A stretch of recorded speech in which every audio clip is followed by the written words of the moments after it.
Hi everybody, SHADRACH here. And for this Platinum solo, I chose Firebase Dagger Hazard against the Reapers.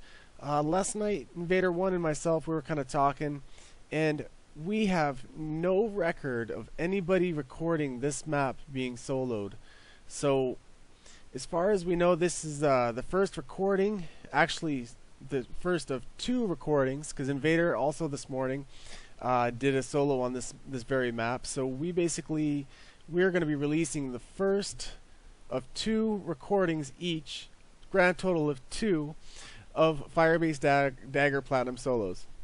So getting on with the solo here, a little bit about my build that I chose. I chose 4, 4, 6, 6, and 6. On Nightshade Blades, I went top. On Poison Strike, I went for range, which I believe was bottom. And the rest pretty much Biotic Focus, of course, I went top on rank 6. Went for the extra damage reduction, and let's see, fitness all across the bottom, and for his passive, all stability and damage for weapons straight across to 6.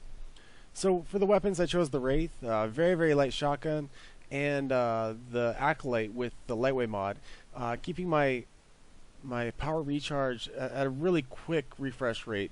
I want to be able to hit Biotic Focus as much as possible. Throughout this game, I want you guys to notice, like, I was testing it out quite a bit, waiting for a Banshee Ball to hit me, but hit Biotic Focus just right before. You do get a half of a second of invulnerability with that power. So used properly with good timing and always keeping in mind that you have that half a second there, it can really come in handy.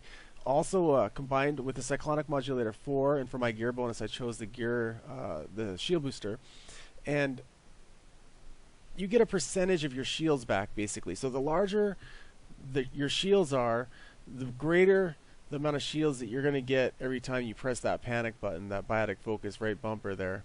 That's how it is for Xbox anyways. I'm sure PC and PlayStation, you guys I'm sure got a little bit of a different setup as far as that goes. But anyways, we're on Xbox here, so right bumper. So I'm basically using the Nightshade Blades for smaller enemies to get in my way that I don't want to waste a shot on. So I use those here and there. I use Poison Strike to go through enemies. Right there is a great example of how I was pinned by that brute, and I was able just to go right through him. That's another reason why I spec range. I always go to 4 on Poison Strike. The Nightshade Blades, like I said, Phantoms especially on wave 7, 8, and 9. I'll hit him with 1 or 2 shots from the Acolyte and then just drop him with the Nightshade Blades. If there's anything left, the damage over time cleans it up. And I never find myself using more than 2 going between each ammo box, very rarely. I probably could have used an extra 50 or 60 Nightshade Blades the amount of times that I stopped at ammo boxes and had my full 2 Nightshade Blades in my inventory still. Another thing about Biotic Focus, if you notice that it lasts about 20 seconds. It's a very, very long effect.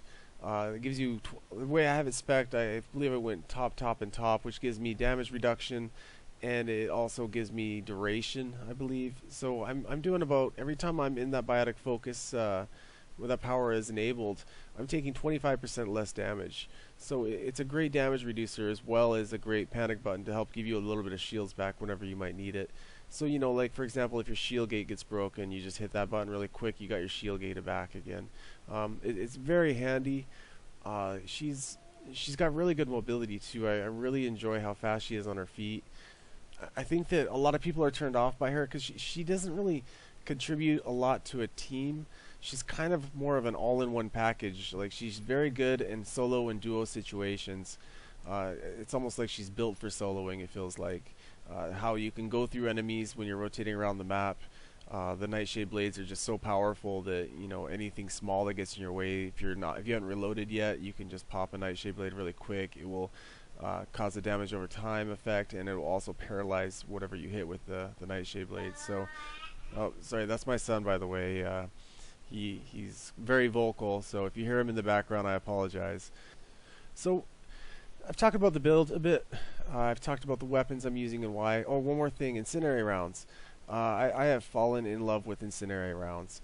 Anyways, in solos especially. I think they've probably become my favorite round. Warp rounds for a long time, and AP rounds, I definitely was very, very fond of those. But honestly, incendiary rounds on a solo or a duo, so many times there's an enemy left with 1 or 2 bars of health, and you're damaged over time. See right there, I got a damage over time kill before I turned left. I left, I believe, the brute with an incendiary effect, and then he just dropped as I turned my back to him. Right there, even the cannibal had 1 bar of health left. I left, I turned away, turned back, and died over DOT.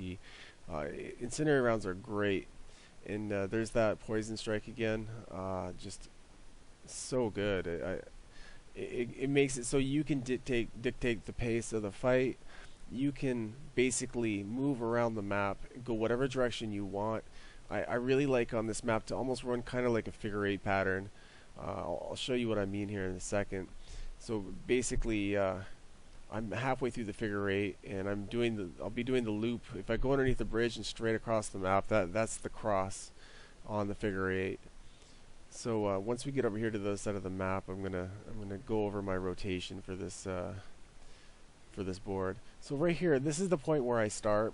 I start every round right here. I've kind of experimented a little bit on which way I look. Sometimes I find if I don't look the right way, they'll spawn up to my left, and that's not the way I want them to spawn. Even though in the Cabal and I can just, you know, poison strike through the enemies, I'd rather have them spawn out there in the field kind of to the right, so that way I can have a nice line of sight on them and take as much of the wave budget down as possible at the beginning of each wave. So I hang out here for as long as I can. I definitely need to check my flank a little bit more. When I first start, I'll be checking my left and my right. This is a little bit through the wave, so I kind of already knew where all the enemies were for the most part. So what I do is I start there, I check my left, my right, and then I rotate to this point of the map right here. I use this box basically to do as much as I can to whatever enemy is coming my way, and you always want to check your flank. So actually, here we go. We're going to be able to start fresh.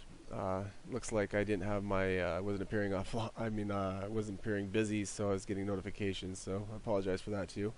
So like I said a minute ago, I start right here, and I check left, I check right.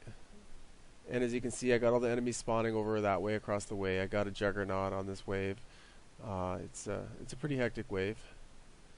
So I'm just going to use my Nightshade Blades there really quick to take them out. I got a Banshee on my tail. So the thing about Reapers that's really frustrating, a lot of people think Reapers are the easiest enemy to solo. Honestly, there just is not an easy enemy to solo. The Reapers, the Banshees, are really brutal for pushing you around the map. They're a pretty bossy enemy, honestly. They're always pushing you around the map, whether it's brutes or it's banshees. They're always pushing the pace. So, you know, unless you can drop them before they start pushing you back, you have to go at their pace. You can see the Ravengers are a nightmare. They lay those little swarmers all over the place, and man, they're frustrating. I've been taken down so many times by them. And so here's a Banshee again, pushing the fight all the way across the top of the board here. So as you see, I started there and I backed up. I started on that one point a second ago, and I've basically gone to the ammo box. I've looped around to the short hallway, through the donut, down the long hall now. I stop at the long hall here. I get as much damage as I can, kill a couple enemies. I go here. Usually I'll stop there and grab ammo. Just depends on how many enemies are around me. And then this is where I run across the middle of the field. I always swoop through here and I touch this ammo box here. Usually it's a little more graceful than that. But I'll swoop by and I'll grab ammo in that ammo box. So as you can see, if I really wanted, I could be popping my Nightshade Blades like... I probably could have dropped an extra 4 to 6 right there on that one rotation around the map alone. They do a lot of DPS. I should have. It would have sped up my solo. I haven't had much practice on this map. I actually got this I think I got this my second try today. So, like I said, I haven't had a lot of practice on this map. I was trying this map a little while ago, so I was a little familiar with it, but you know, not really that familiar with it. Anyways, so we're on the second rotation around. I've stopped here at this ammo box, and I'm backpedaling all the way to the short hallway. And so just kind of taking out chunks of enemies as I go. There's my Nightshade Blades again, and uh-oh, I got picked up, but thank you, DOT. I don't know how I got out of that, but I think it was the damage over time from the Nightshade Blades, or maybe I hit her with the Acolyte, I can't remember. But anyways, she dropped me. Hallelujah. and I'm able to go on with the match here. I go through the donut. I like to stop in the donut sometimes because that little center circle there is, it's easy to rotate around it and maybe take one or two enemies out. As you see, the Banshee's in my way. This Cabal is just so good for solos. It's unreal. You could use any weapon you wanted. You could use a Harrier, or you could use the Piranha. She has amazing stability bonuses, so using the Piranha, probably, I was thinking about that, would probably be a really good choice. I believe that it puts you at 145 recharge without any heavy weapon mods on it. I think you're at 145 with the Piranha and the Acolyte with the lightweight mod. So 145 is a really good recharge time. I'm able to hit the biotic focus quite frequently, at least when I need it. It's always there for the most part. Same with the poison strike. And there you go. I've completed another loop on the circuit, and so I'm winding down here on the end of wave 2, I believe. So I just got to clean up these last little line of enemies here. I think I have a Banshee, looks like this Ravager, and a lot of Swarmers. Oh, here we go, another Banshee and another Marauder. So I think I might actually have another loop to go here. It's hard to say. Well, we'll see in a moment. So, as you can see, I'm just continuously using that biotic focus. It is my lifeline. I definitely think that, you know, speccing into the Cabal without going full biotic focus, just it would ruin her. I think that that's just such a massive part of why she is good. So yeah, I'm back here at the donut. I like to use, there's just a lot of good corners for corner shots on this map. It's also can work against you though, because a lot of times these corners have enemies around them too. So it's really important that as you move around this map that you check your corners, especially when you get towards 7, 8, and 9 if you're doing Platinum Solo, when you have all the Phantoms that are basically around every corner on the board. So that's definitely something that you want to keep in mind. You have a lot of corners to hide behind, but so do they. So and see that backdash right through the husks. She's just so, her mobility is just amazing. I love her mobility. I think you lose a little bit of her barriers though every time you dash, but it's pretty minuscule and they come back pretty fast. I think if you were to like just use the Cabal for like a good period of time, I think she has a lot to offer. I think just using her once or twice really doesn't do her justice. I think you really need to play her a lot, and you can really see the true potential that she has, especially on maps like Glacier, for example, where anytime you get in trouble, there's a wall you can dash through, and then you're on the other side, away from the enemy, and you're safe.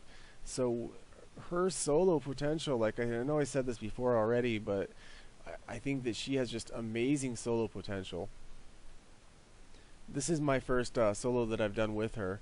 I plan on doing at least one more. I think that Invader 1 and I actually did a duo on Ghost, so maybe I'll do a solo with her on Ghost, just because I already know the rotation on that map, and I'm already pretty comfortable with her on that map. There's a lot of ladders you can dart up. There's a lot of just a lot of walls you can go through to escape and to just really pull fast ones on the enemy. So I'm back in the donut here, checking my corners, just being as careful as I can without wasting too much time. And it looks like the wave is winding down. Yeah, it looks like it's winding down here. So normally I would continue on my rotation and go underneath the bridge there, but since the spawn budget's already been hit, the wave budget's been hit, they're not spawning anymore, then I'm just going to run around and try and chase them down as fast as I can so we can get on with the objective wave here. So you can see how effective this little center circle thing is here. Even though that husk jumped on me, you know, that would normally put me in a lot of danger being that close to Banshees, but you know, having those walls to separate really do make a difference. So okay, I'm back on my normal rotation now. It looks like there's a little bit more enemies than I was expecting. So I'm just going to run over to the side of the map so I have this beautiful line of sight here just to shoot them in a row as they run through the middle of this field. And as you can see, the Acolyte is with Incinerate rounds is amazing. It causes that area of effect with Incinerate. It just dishes it out so beautifully. So as you can see, the Banshee there has more barriers than armor. So I'm going to use my Acolyte, take her down, and one quick shotgun blast finishes her off. So any enemy basically with armor, you want to have a weapon to deal with that, especially with Guardians. That's very important. The Acolyte is just such a beautiful secondary. It's so lightweight. and it has, I believe, a 5 times shield and barrier damage multiplier on it. So, you know, even without a pistol rail amp or without a heavy barrel or anything, like, you are just wrecking shields and barriers. Like, it is just amazing how fast you can drop the shields and barriers. So an enemy like the Banshee, for example, has very large barriers. I think it took me 2, maybe 3 shots to strip the shields and barriers completely, and it's a 3-round clip on the Acolyte, so I don't even have to reload, and then I can switch to my primary and start taking chunks of her armor down. So I must be winding down the wave. It looks like it's almost done here. So I'm going to hit this ammo box here. I'm going to run back towards where I want to be. Okay, yeah, there's the last enemy. And this is a good example of the Wraith and how good this the high velocity barrel is on it. As you can see, I think that was 4 shots with incinerate ammo, and I believe that was a Ravager. Yeah, the kill feed says that was a Ravager. Alright, so we're on to wave 3. This is an objective wave. It's an escort. So I at least wanted to go through to wave 3 here. Whoops, looks like I just messed up my little style there. My style, I got negative style points for that one. So normally, probably what would have been better for me to do is definitely a mistake I made here. I should have went to the other side of the map, opposite end of where the escort starts, and just kind of pull the enemies away from the escort, also away from where the destination is. So basically you want to triangulate where the destination and the escort is, and so you want to pull basically the enemies as far away from those 2 points as possible. So what I've done basically is I just rushed the escort, and I'm just trying to inch it along here a little bit, so that way when I pull the enemies away, see, I'm going to abandon it now here in a second, and I'm going to pull the enemies away, so when I come back I'll have cover basically when I come back to it. So now I'm going to the opposite side of the map of where the escort is, and I'm going to pull as many enemies away from the escort as possible. I do have Banshees on my tail, so I really can't pull them away that far. So just far enough to where when I can get to it, I have a good clear run at delivering the escort to the objective. So I'm basically just kind of taking suppressive shots here, putting suppressive shots out. I'm not really trying to kill anything in particular, but I'm just trying to keep him sedated, keep him... There we go. Now I'm going to use my Poison Strike to get a little head start on delivering the objective or escorting the objective. And I'm right back on it. The enemies are pretty much all on the other side of the board. So this is a pretty far objective. I think I got to take it all the way across here, it looks like, yeah. But I did pull the enemies all the way to the other side of the map, so looks like I'm doing okay. Pretty much looks like smooth sailing. I might have 1 or 2 Marauders. Oh, here comes the Banshee. So if I can just make the Banshee stop, and there she goes, she stopped. I should have no problem bringing this in, and then I can just take off and go rotate around the map and take the enemies out one by one. So I really shouldn't have started chipping away at the Banshee right there. I probably should have just left her alone.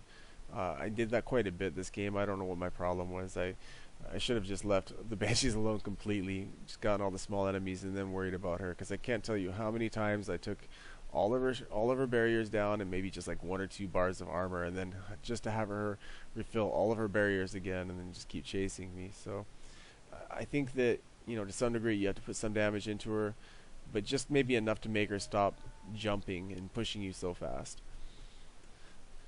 So I am kind of going backwards here. I don't really have any method to the mayhem. I'm just kind of backpedaling around the map trying to take these guys out one by one.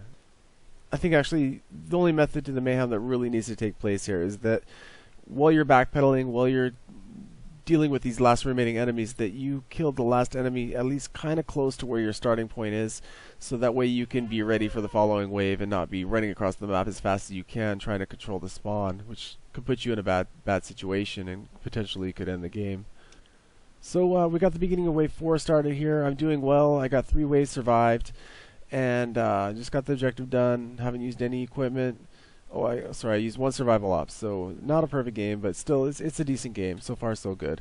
I'm going to start out here. Looks like I got a couple of Ravagers spawning up here to my left. I want to avoid that as much as possible. If you can find out a way, if you're doing this map, to force the spawns so they don't split, definitely take advantage of that. On any solo, on any map, it's very nice having a good start and having them all centralized. I think that it can really make or break a solo, honestly, if you can get that sorted out. So if you're just trying a new map and you haven't seen any videos on the map, and you really don't know the spawns, try experimenting a little bit. Maybe don't throw any equipment on and just start the game.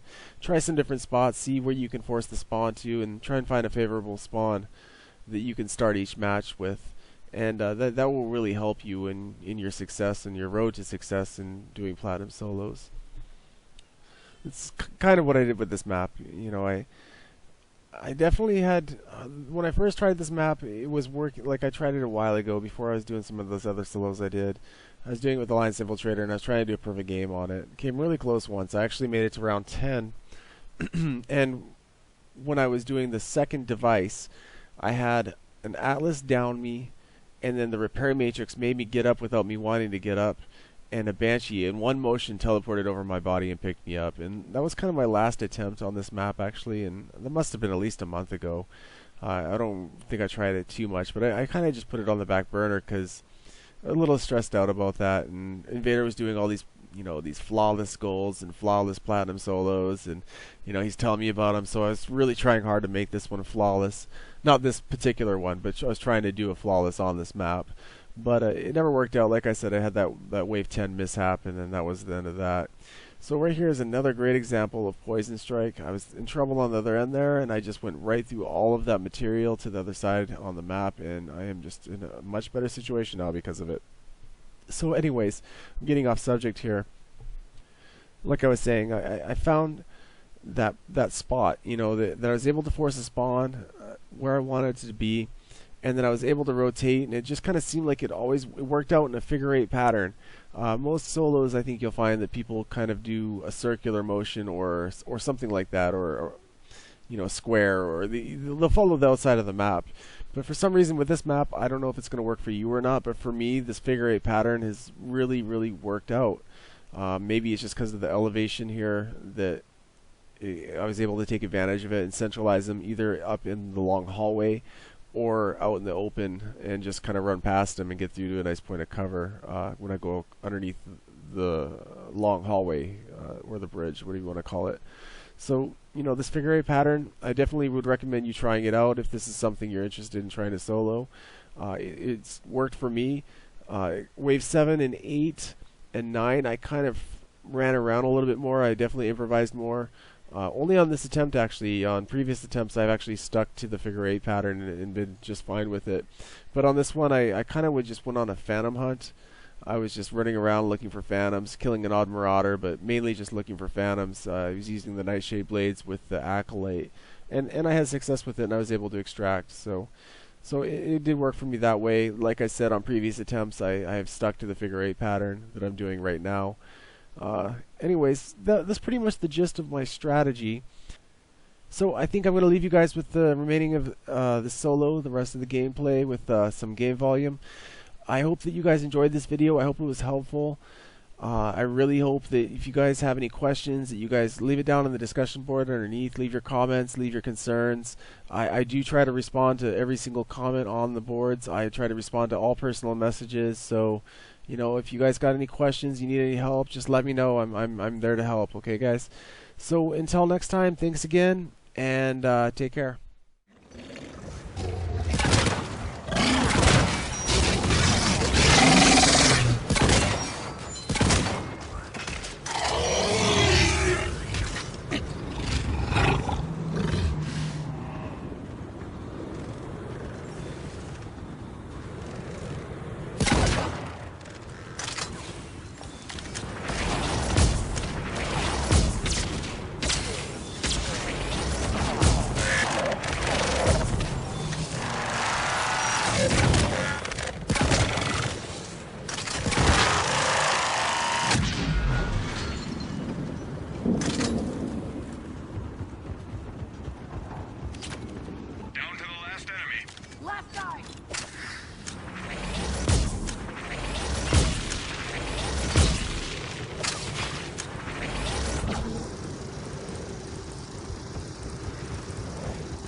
Enemy down to 50% strength.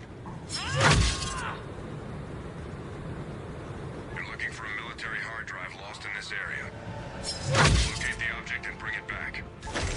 Atlas! Outstanding. Get back to the evac zone.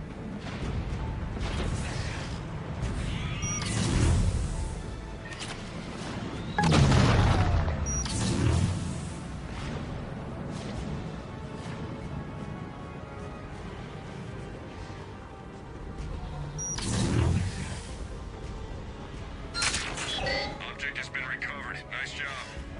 Experimental power source lost en route to HQ. Retrieve it and bring it in.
Last guy!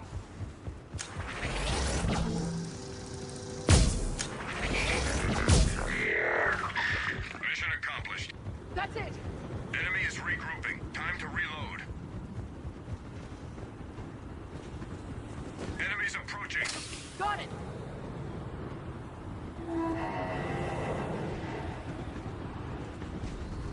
Contact!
op went bad, but their drone survived. Recover its data and get out of there.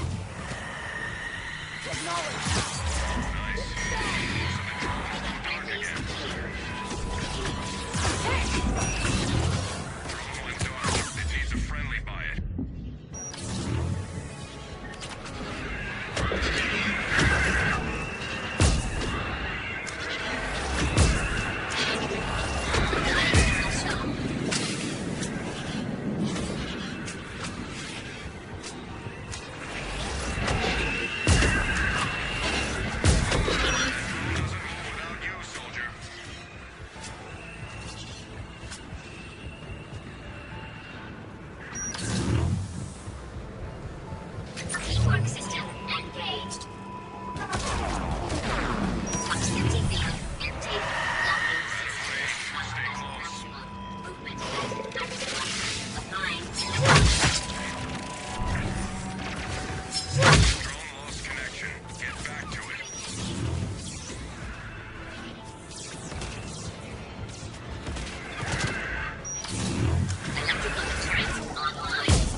Understood.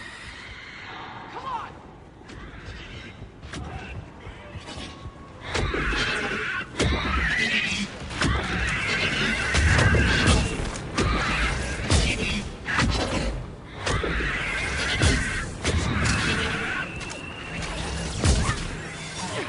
They got me!